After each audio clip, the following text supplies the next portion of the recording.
Oh, God. Hello and welcome to D-Train and the Modern Day Warriors Football Talk. We're here to talk about the NFC South. This is a division so bad that nobody had a winning record last year. So I think it's safe to say all these teams need to improve this year. What do you think? Well, it needs to be removed to the XFL or USFL for all I care. I have Because long said, none of these four teams are going to be good. well, see, there's where I think you might be wrong. I actually like some of the things some of these teams are doing. Now, And somebody's got to win, even if it's with a losing record. yeah, somebody's got to win. So Somebody's going to be a top four seed. speaking of the NFC South, we have breaking news. Are you ready? Oh, no. Breaking news coming across the bottom of the screen. Ding dong, Tom Brady's gone. Thank God. Hopefully he stays retired this time. Oh, my God.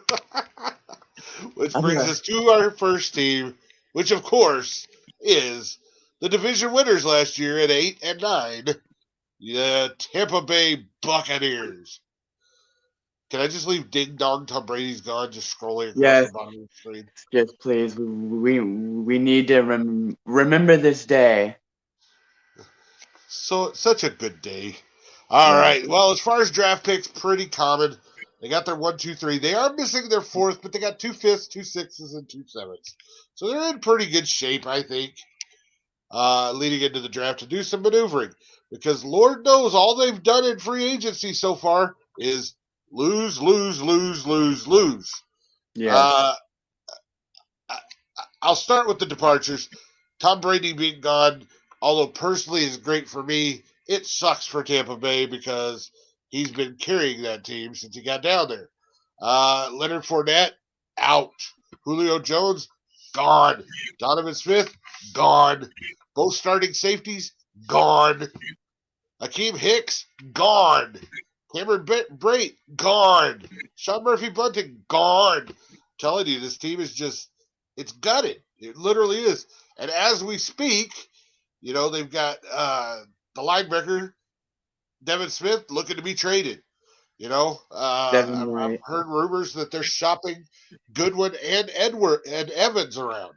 So, I mean, it looks like a complete rebuild in Tampa Bay. But then they do this one little addition. Baker Mayfield, 1 year deal.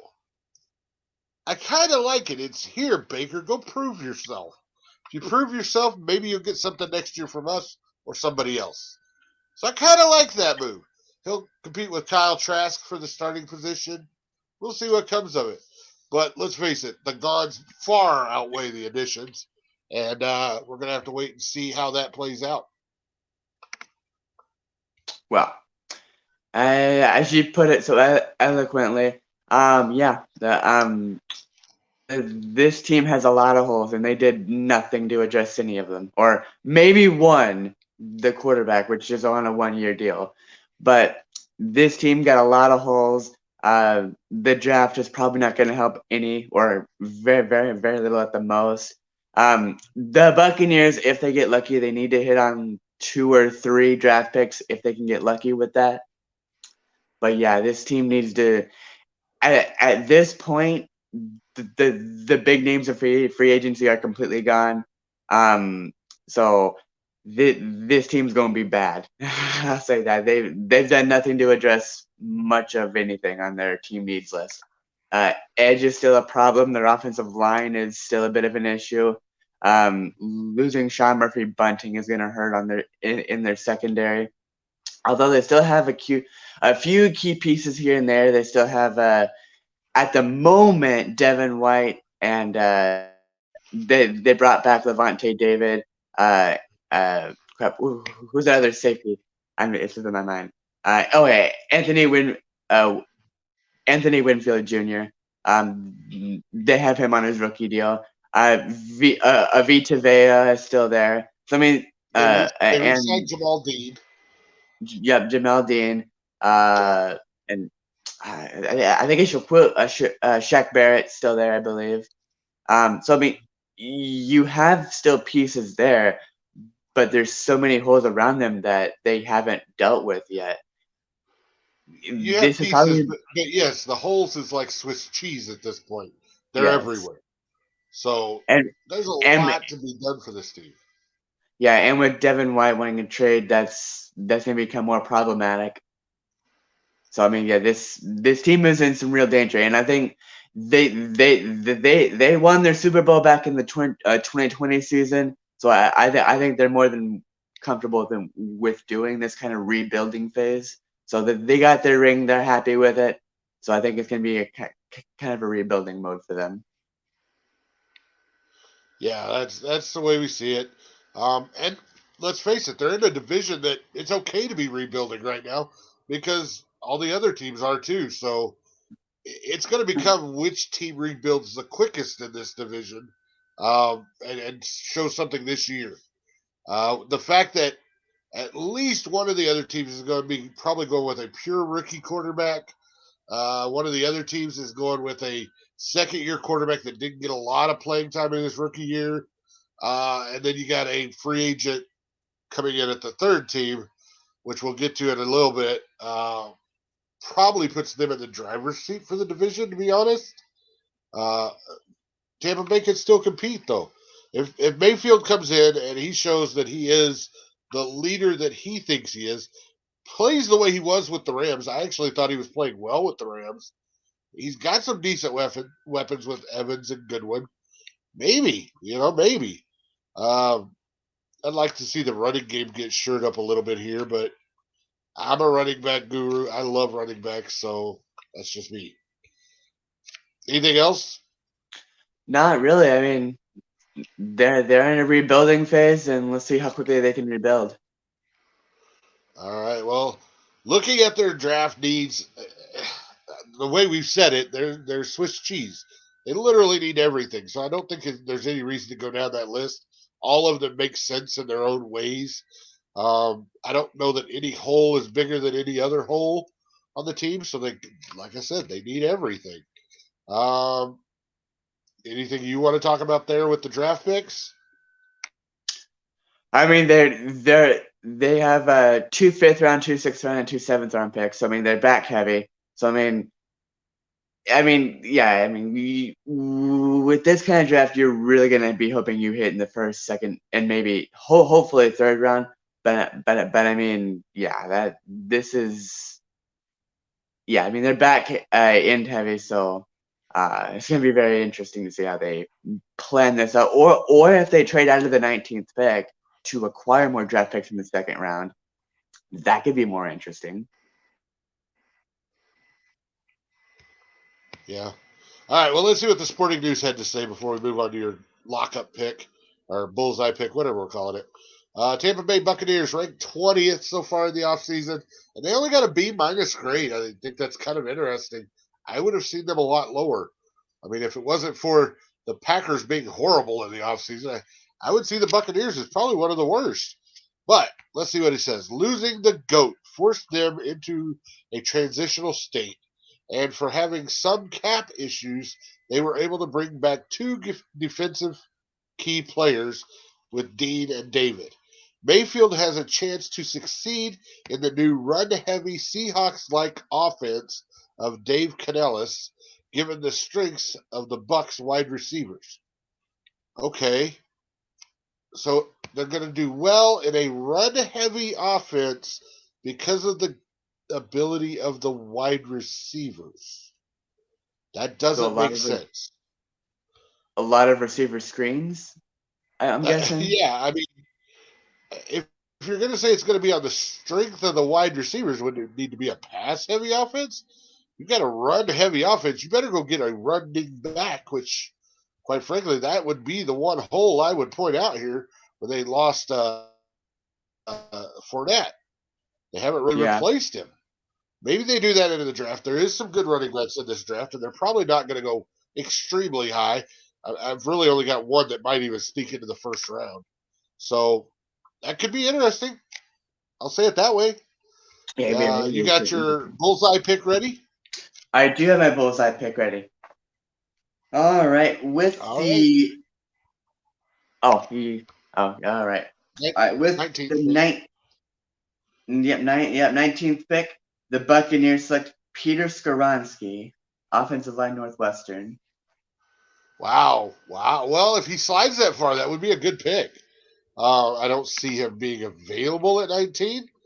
I'd be surprised. But it's possible.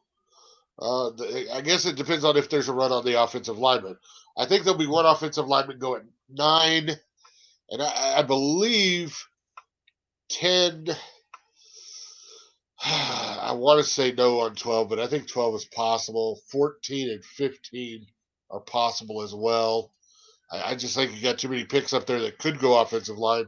I don't think the third, depending on whose draft board you look at, second or third best tackle would still be available at 19. But maybe if they get pushed back or Skoronsky gets uh,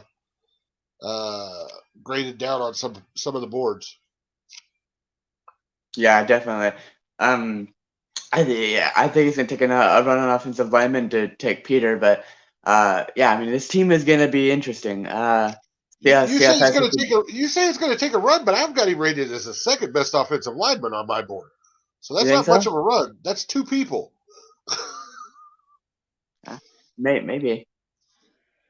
And I've seen most draft boards have him third at worst case, no lower than that, Third. as far as rated for offensive tackle. The nice thing about Skoronsky into this offense in particular is he would not be asked to play the left tackle. He would be the right tackle because they do still have Tristan Wirfs, who's Yes, going to they do. stay, who's still going to stay at left tackle. So from that standpoint, this works well for Skoronsky because the grade on him is not sure if he could make the move to left tackle. So here with the Buccaneers, he would be able to stay at right tackle. So that fits. That fits. I don't know that I like anybody in particular for the Buccaneers in the first round, just because they have so many holes. I think it really is best player available when it gets to them at 19. So yeah, we'll see what happens. All right, are we ready for the off the rails prediction I for am. the Tampa Bay Buccaneers? All right, D Train going off the rails. Tampa Bay Buccaneers this season. Run it back, make it all the way to the playoffs again. And behind Baker Mayfield's clutch performances in the playoffs, make a run all the way to the NFC Championship game where they choke, lose, and don't go to the Super Bowl. No? Nothing? No reaction whatsoever? All right, all right. I mean, yeah, I mean, it's very much status quo of off the rails. Do things can happen. Somebody in this division has to win the division. So Yes, I somebody in know. this division's going to the playoffs. Yeah, All right. Speaking of top that, must be. somebody, it will probably not be this team because they will be with a rookie quarterback. Let's face it. That's what they moved up to number one to get. That's why they have the number one pick. The fact that they were able to keep their second round pick and make that big of a move from 9 to 1 is beyond me. So the fact that they still have one, two, three, two fours and a 5 after making the trade from 9 to get to number one, awesome. But it cost them a big player, and you see that in the departures. Number one, DJ Moore was their offense in a lot of ways last year. I'm gonna let you do key additions and departures before I go into it. So go ahead. All right. I I actually like some of their key additions here. I think they've done some interesting. I mean, did they fill all their holes? No, obviously, but um, I th- I like the addition of Miles Sanders to kind of replace that Christian McCaffrey loss. I mean, is he as good? Nowhere near as good, but I mean, it's a solid replacement. Safety Von Bell is an interesting one. He's a veteran. I think he'll be giving some veteran talent to that, or veteran leadership to that Carolina secondary. And Andy Dalton is literally just a backup to whomever they go number one overall. Or a But bridge. or Bridge, yeah. Yeah. Uh, Hayden Hurst is definitely an an underlining tight end. I like him. So definitely a very very interesting pickup there. Uh, and then you see a really interesting defensive lineman, Deshaun Williams, who I think can be a starter, but I mean depends on how they use him anyway. Uh, and then they got Justin McCray, I believe. Could be a starter, but I don't think Carolina's offense line's overly good. So I think they'll definitely test him as a starter in the preseason and see how it fares out. And then you get some interesting receiver additions here in Adam Thielen and DJ Chark. Adam Thielen is definitely coming off um, a what feels like a long time in Minnesota.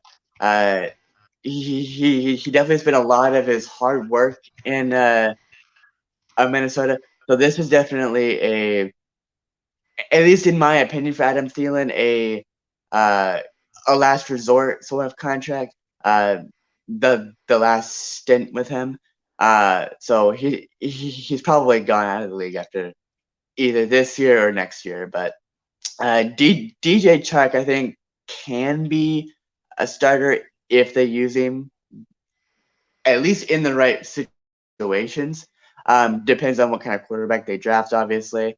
So I'm very interested to see how they use most of these additions that they've added. With their departures, the loss of DJ Moore is definitely going to be a significant loss to their offensive weapons. Um, Dante Foreman is an interesting loss. Damian Wilson, I mean, I think he underperformed as a linebacker this past year. So I mean, I think he'll be easily replaceable.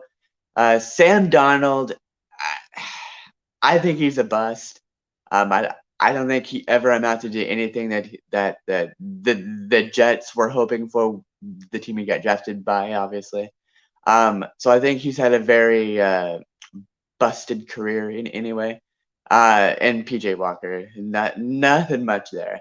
So I mean, with all of with all of these key additions, you did answer some of your team needs lists over there, but you still have obviously more issues to take care of.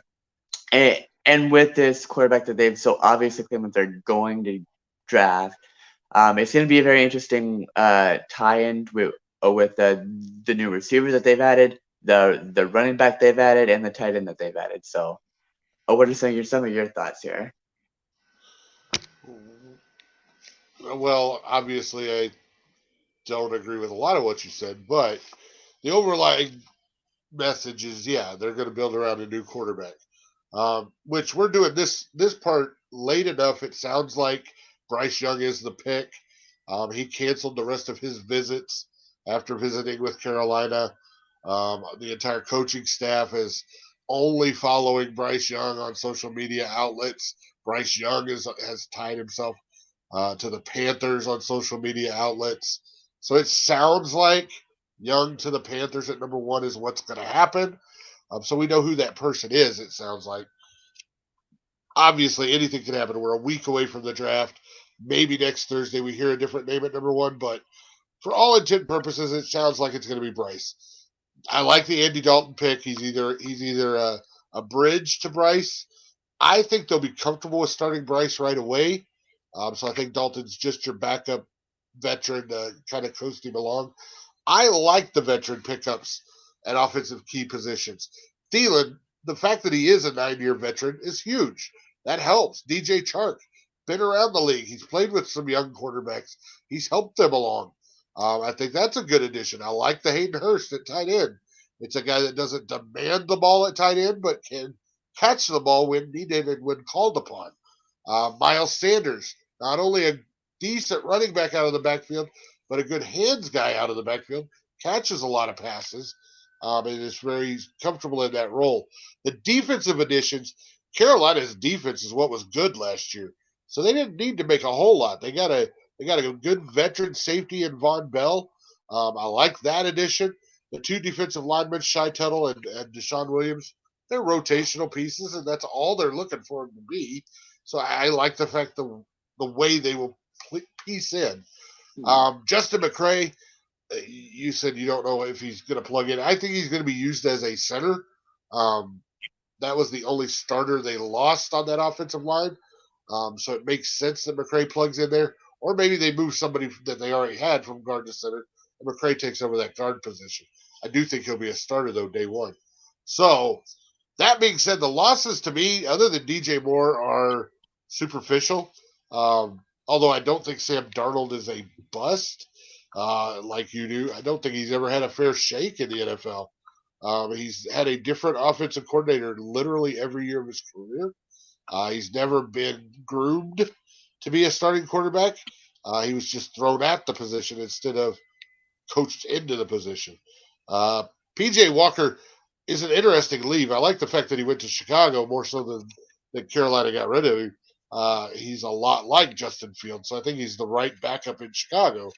Dante Foreman, I like as a running back. I'm a fan of, but I understand he's not a go-to running back. And I think they're not trying to replace McCaffrey with Sanders, but rather trying to replace Foreman with Sanders, and I think they do that pretty well. As far as team needs, I'll go on to that since you started with the additions, departures. The needs section over there, quarterback number one is obviously where they're going in the first round. So the rest of the picks is what we're talking about for the rest of the rounds. Most of them are fill-in positions. They don't have to get a stud at any of those positions.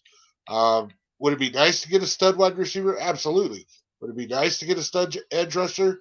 Yeah, but they don't have to. Same with quarterback. It'd be nice to get an upgrade, but they don't have to. So if they hit on two or three of their second through seventh round picks, this suddenly becomes a team that is dangerous and can compete in the NFC. Your thoughts on their team needs? Yeah, I definitely agree. Quarterback is obviously what they're going for.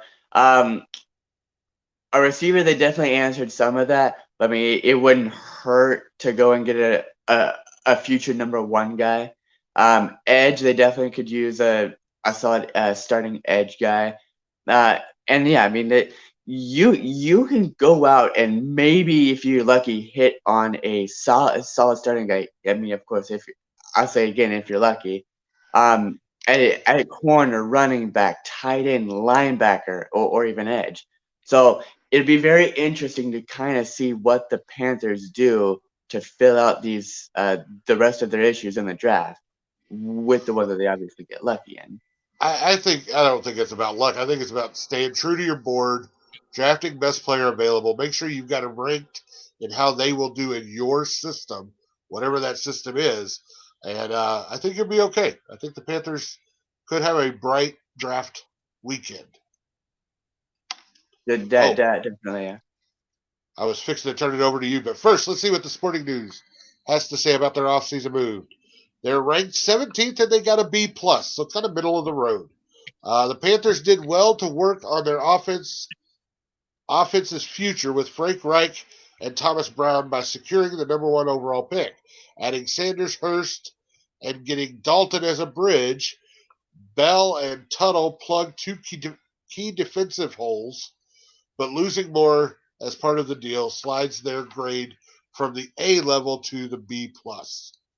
So in other words, they like their moves. They just don't like the fact they had to give up DJ Moore to make those moves, which I agree. It makes a lot of sense. They had their number one receiver with DJ Moore, and losing him to make that move up to number one obviously hurts, but they feel like they've got enough to make up for it. So they're Right. still a B plus. I get that. I think that grade's pretty accurate from the Sporting News, and I can't argue with it too much. Starting the NFC South stream today, my only thought was we've got to figure out a way to make it interesting for each team. And unfortunately, because each team has so many holes to fill, and they're all so mediocre to bad, um, it's hard to predict who to get excited about in the NFC South. So, with that being said, if you're ready, we'll go to your bullseye pick.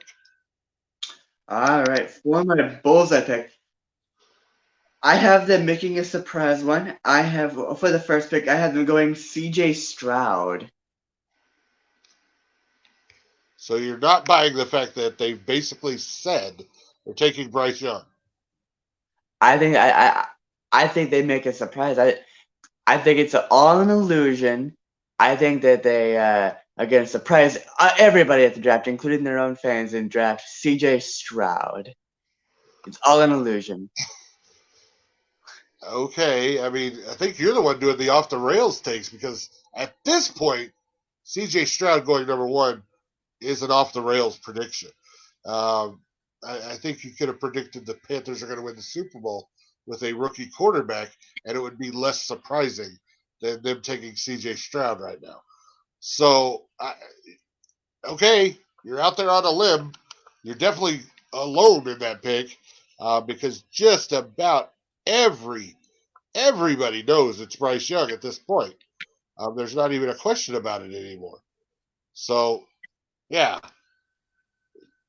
I don't even know that I have an off the rails prediction to follow that because that's how stupid that pick is. Uh, am I supposed to make an off the rails prediction based off your idiocracy? Because the one thing we know for sure is nobody's going to go before the number one pick. So they have the choice of who they want. They've pretty much said that person is Bryce Young, and now you're the one throwing the curveball in there with CJ Stroud. It, it's going to be interesting if they do it, but I mean, yeah, could are they probably going to go with Young? Most likely, but be interesting if they didn't. Now I'm actually worried to give you the odds in next week's mock draft because if this is what you're going to do, our mock draft is going to look like shit from the very beginning. Uh, Yeah, it's so going to be. It may not be good from either side. yeah. All right, my off the rails prediction is that C.J. Stroud will not be the quarterback. It will actually be Bryce Young, and it is going to turn around the Carolina Panthers in a very quick fashion. The defense is still strong, and I love defense. So that for me is the reason the Carolina Panthers win the division, make a very deep run in the playoffs. To go off the rails, they're not picking again in the top five for 10 years because I believe Bryce Young is that good. I think they solidify their quarterback. I think they've got the right coaching staff around him. They're building the teams the right way. Um, Defense wins championships, so maybe a championship in the next 10 years. I like it. But I say for sure they're not picking in the top five unless it's with somebody else's pick for the next 10 years. All right. That's a nice one. All right, moving on. Next up, the Aints, the New Orleans Saints. It's been a while since they were the Aints, but The Ents. let's see. Draft pick positioning, excuse me. Nothing surprising. Late first round pick for a 7-9 team. That's a little surprising. They don't have their pick, though. They have somebody else's, if I remember right. 29, then second, third, fourth, fifth.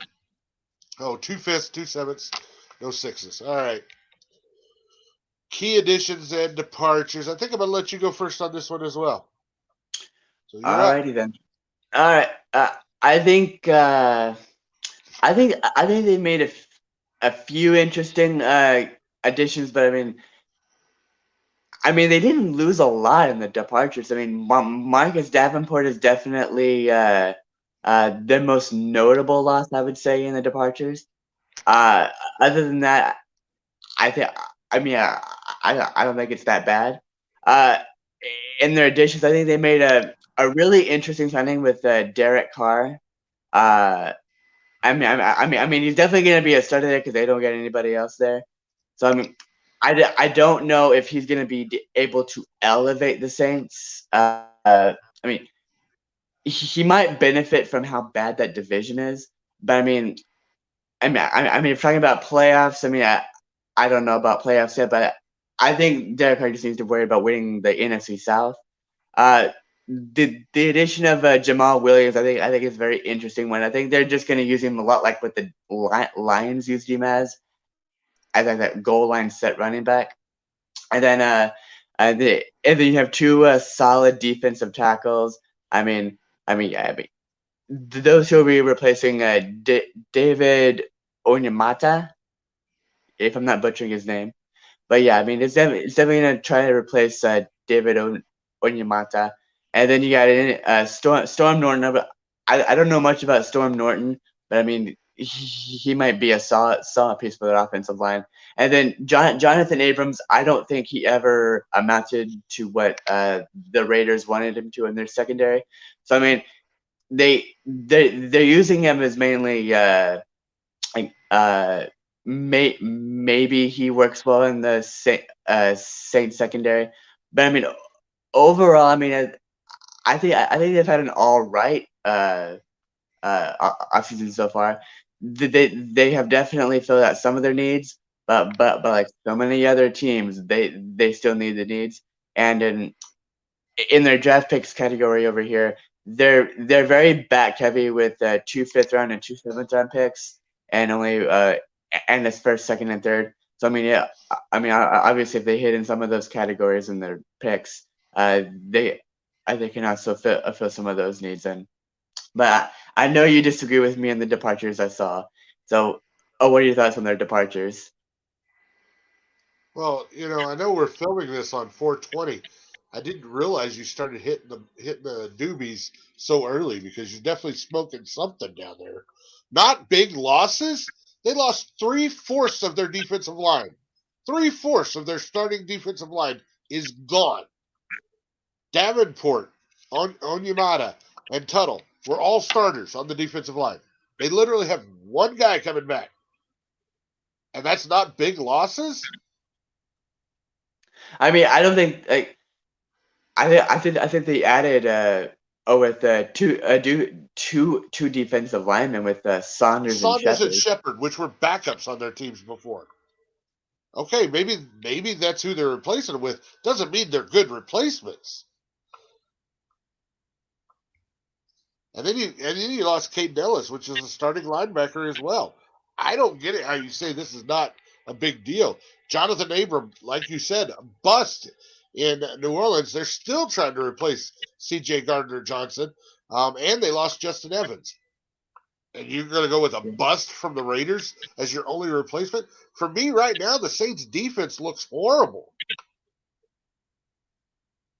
Well, I mean, I didn't say they were good, but I mean, I think they did the best of what they could with the additions. I mean, did it still have a lot of holes? Yes, obviously they still have a lot of holes.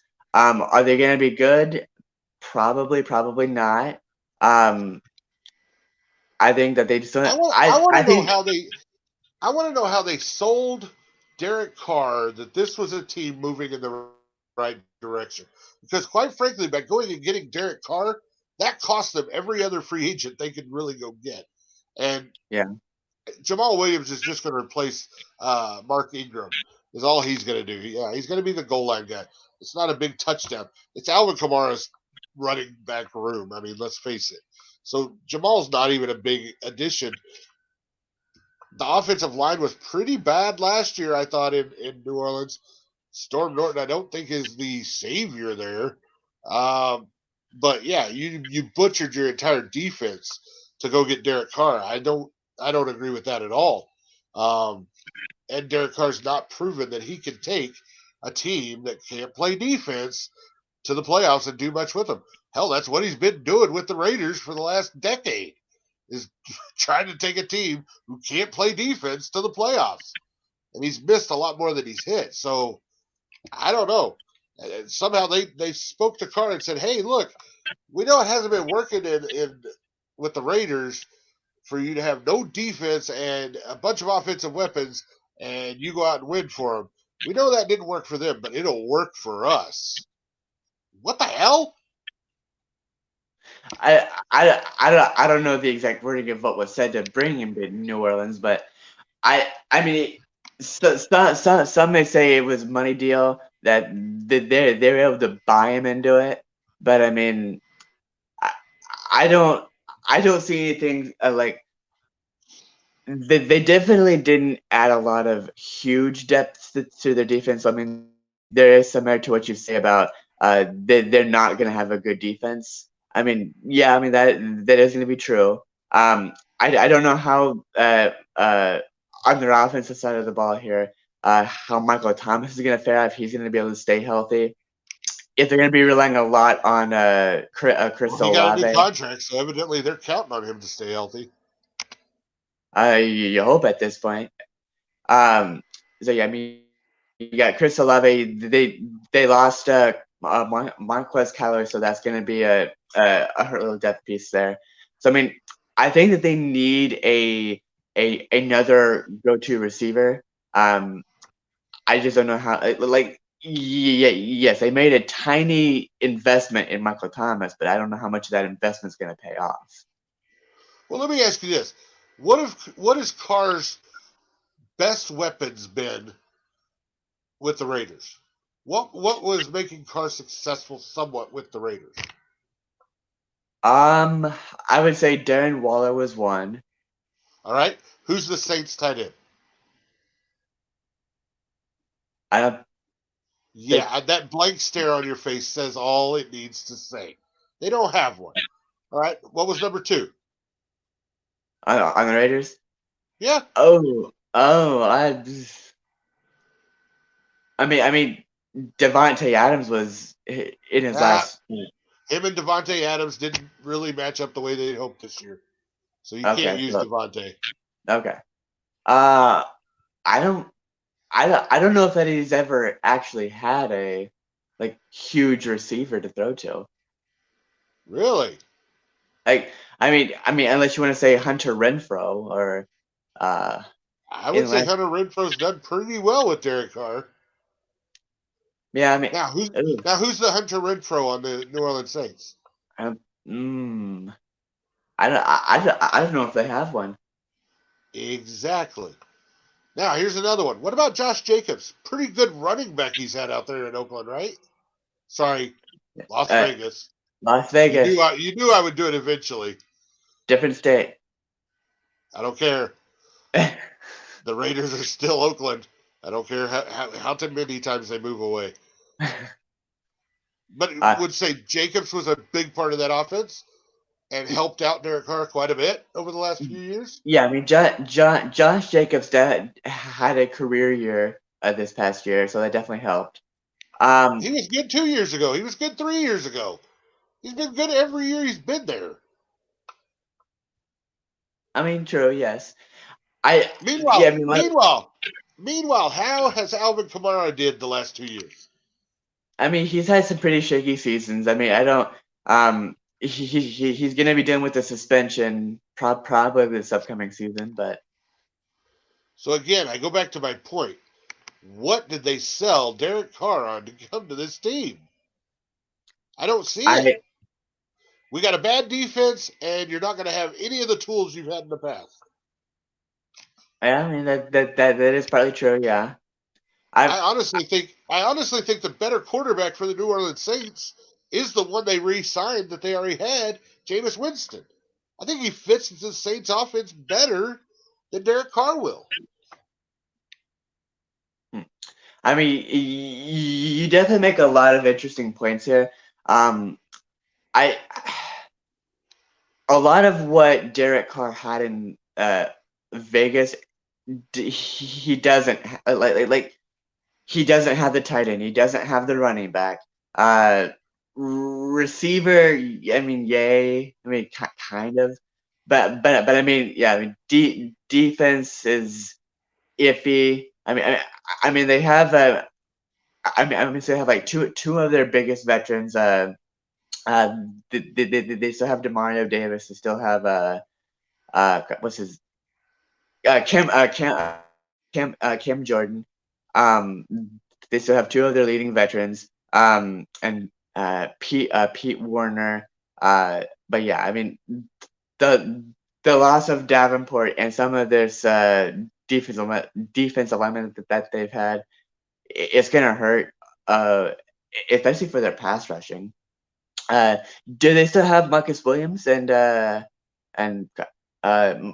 Lattimore? Hmm. I think they have Lattimore still. Oh, I was muted. Sorry. Yes, as far as I know.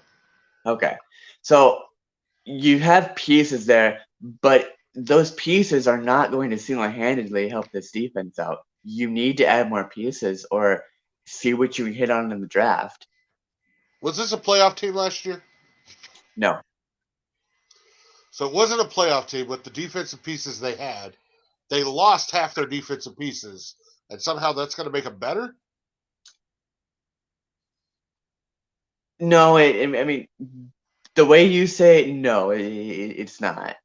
Um, which is why I say they need to add to what they've lost. Which I mean, it depends on. Well, yeah, every team needs to add to what they've lost. You're stating fucking obvious at this point. That's just a dumb statement. I'm sorry. My point is they sold the best free agent quarterback on the fact that this was the team he should come to, and that would get them over the hump and better than what they were. Oh, but by the way, we're going to get rid of everybody that made us even decent last year. So now it's all on you to come in and be the savior. I don't think Derek Carr is going to be the savior anywhere. It's not like the New York Jets who are trying to go out and get Aaron Rodgers. And they're keeping all their pieces, but they're bringing in veteran pieces. Yeah, I don't know. I think the Saints sold a bag of magic beans to Derek Carr, and that's not going to be a good thing. But first, let's see what the Sporting News has to say, because they lead a little bit closer to you, by the way. They rated him 14th, which is middle of the road. They give him an A minus grade. Carr cleans up quarterback well, and Williams is a good replacement for Ingram. Considering their cap issues and expected defensive hits, they did well to get a little better and find some value players. Boy, I want to hang my hat on that. I'm a fan of the New Orleans Saints. They did their best to get a little better. Yeah, I think that says it all. A little better is still what? Maybe they're 9-7 or 9-8 instead of 7-10. Come on, they'd have been better gutting the team and starting from scratch. Sorry, that's just the way it is. All right, we are running out of time. We've overtalked this, so I'm just going to turn it over to you for your bullseye pick. You go ahead and have fun with that 29th pick, trying to get an entire defensive line. All right. With the 29th pick, I have the Saints taking Lucas Van Ness. You are high as hell this morning. Lucas Van Ness is talking about sneaking into the top 10, and you think he's going to be available at 29? There is I mean, no way, no way, zero chance Lucas Van Ness makes it past 14 and 15. No way. If he makes it to 14, he's definitely a Patriot. If for some reason Belichick's dog makes the wrong damn pick and he gets by 14, he's going 15 to your Packers. There's no way he's available at 29. I You're smoking. You're smoking this morning. I'm smoking. Yes, that probably. Did you get the memo wrong? You're not doing the off the rails pick. You're supposed to be trying to be accurate. I'm the one that's making shit up over here. It's doing a mighty fine job at that, but so am I. You're horrible this morning. Good God. Ugh. Our This mock show's been draft off the rails. our mock draft is going to be terrible. Well, I knew the NFC South was going to be rough anyway, but yeah, you're making it double rough. So my off the rails prediction for the New Orleans Saints. Fine. You've heard me allude to it off the start. It's not that off the rails. But the New Orleans Saints, I believe, are going to just completely implode this year. Lucky to get one or two wins. Lucky to get one or two wins this season. They will have the number one pick next year in the draft. And then they can go fix the quarterback problem while they're spending $100 million on Derek Carr, which makes no damn sense whatsoever now. But yeah, the Saints, terrible. Whoever the hot coaching candidate is, be ready to go interview with the Saints next year because they've got to start over. They suck, and they're going to keep sucking. probably for the next 8 years, which means they are actually the New Orleans Eights all over again.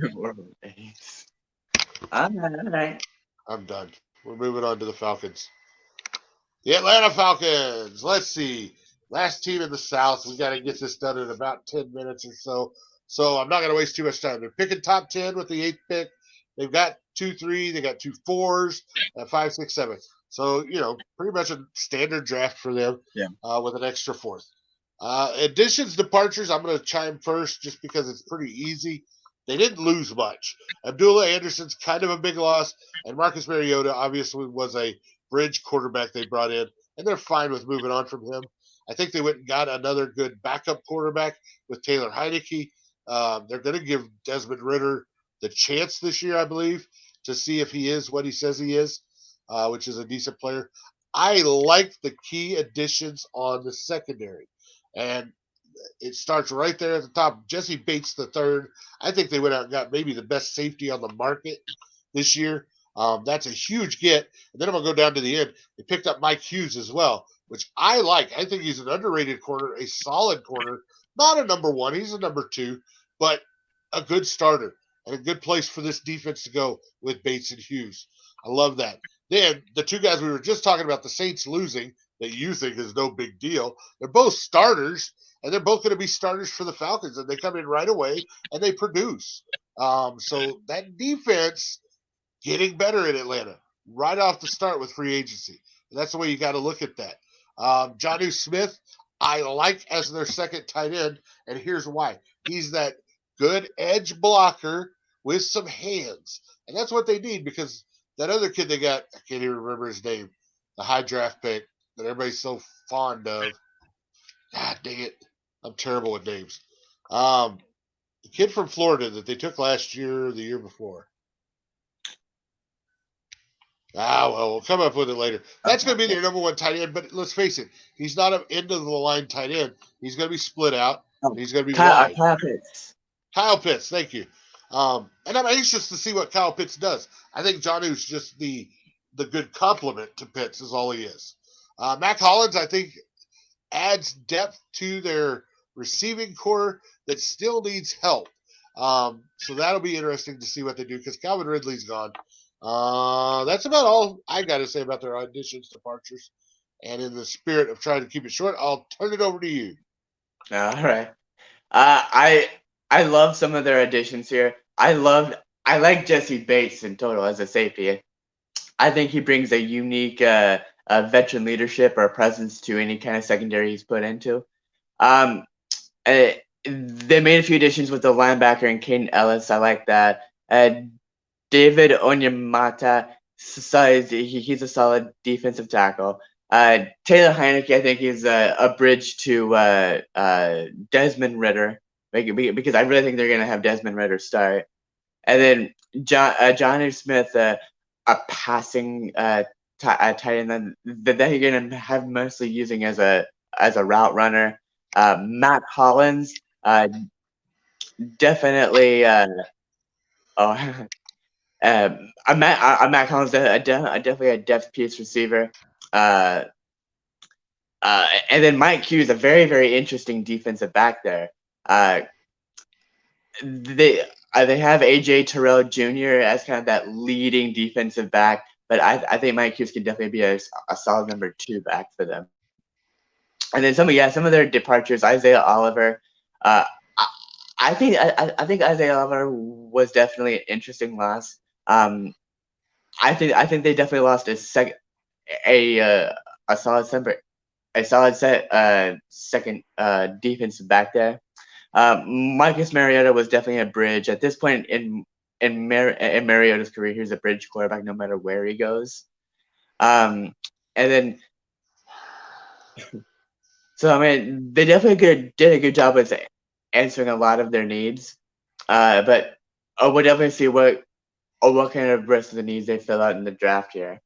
But I definitely see you arguing with or making faces about some of what I said. Well, Isaiah Oliver, you're saying he's a solid number 2. You said you would take Isaiah Oliver over Mike Hughes? No, I mean, it'd be nice to have both of them, but I mean... I think they upgraded. Did you Hughes think is the better upgrade? than Oliver. Period. All right. I I mean I won't disagree with that. To me, the only loss that is of issue here is the Abdullah Anderson. They need the edge rusher. That was a loss, and that's why you see over here in their needs category, edge is number one because they've got to figure out a replacement for Abdullah Anderson, who wasn't the best, but he was the one they had. So yeah, I could see a top pick being an edge rusher here, but they're hoping and praying somehow Anderson or Wilson drop to them. Otherwise, this is the team that may have to go get a Logan Van Ness, who you've got going at 20 freaking 9. Um, uh, yeah, he may go top 8 because he's probably the third best on the board, or a Miles Murphy, who I think you also had going really low. Stuff like that. But that's where the edge rushers are going to come in. They're going to come in faster than you think, because at number 8, the Falcons are looking for one. At number 9, the Bears are looking for one. At number 10, the Eagles have some older edge rushers. They are looking for one. And then if you want to keep going, 12, the Texans, they need an edge rusher. 14, the Patriots, they need an edge rusher. 15, the Packers, they need an edge rusher. There's too many edge rushers needed from that 8 to 15 stage for some of the top edge rushers to be sliding all the way down into the low 20s. I mean, definitely an interesting take there. All right. As far as their needs, edge rusher number 1, I don't see an argument for. Quarterback number 2, I like because I still think they need that shutdown quarter. I don't know that it's available in this draft, but if Christian Gonzalez or Devon Weatherspoon are there and the top 2 edge rushers are gone, it wouldn't shock me if that was the direction the Falcons went. Other defensive line, they're not going to get a defensive tackle there because the only one that's going to go in the top 10 is Jalen Carter. He's going to be gone before 8 comes up. Offensive line they can always use, but I think you're looking at down in the draft before they start looking at that. Same with wide receiver, running back. Well, these are positions I definitely think we'll see the Falcons draft. I don't think it'll be day 1 or day 2 even. It'll be day 3. That's my thought on their needs. What about you? Yeah, I mean, yeah, definitely agree with you on some of it. I mean, day 2 is definitely going to be very interesting day to see kind of what they pick up in D line, corner, offensive tackle, or receiver. But yeah, I mean, I, if you want a very interesting pick, I mean, my bullseye, which I don't know how you're going to feel about, but I I think it's kind of close. All right. Go for it. You For, let into it. all right. Sounds good. All right. For my 8th pick for the Falcons, I have them taking Will McDonald.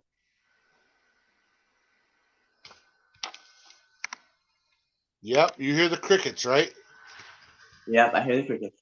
That's exactly what the fan base of the Falcons are going to be doing if they turn in a pick of Will McDonald at number 8. Will McDonald. You've got to be kidding me at this point, right? I I think it's. I mean, they could use him as an edge rusher. Are you doing They this could. just because you're a Wisconsin guy? Man, I don't get it. well, what do you mean by if I'm a Wisconsin guy? Well, he was born and raised in Wisconsin. Oh, was he? Okay. He's a Wisconsin boy. You didn't even know that. Wow. So you I don't have didn't any even know. reason for taking him this high. Uh, I mean, I think it could be a solid pick for them. I mean, if they do use him as an edge rusher, I think it could work out. It could. I mean, it would definitely help their edge. I'll say that much. I give you such a hard time, don't I? I don't even. I'm trying to think how. I'm trying to think how Will McDonald's going to end up in the first round. Uh, so the fact that you have him going 8th, I'm baffled by. I yeah, I don't get you. I don't. Okay, is what it is. I think you took, like I say, it's 4:20, so maybe you just woke up and you started baking right away. because your bullseye picks have been ridiculous today. There's no other way to say it. Your bullseye picks have been off the rails. It's that simple. Speaking of off the rails, you ready for this? Oh I'm yes. gonna, I'm gonna zoom in here. So this is my favorite off the rails prediction. I'll say that right up front. It's literally the reason I'm doing the off the rails segment. I'm gonna zoom in right there once again on the Falcons before I go back to us.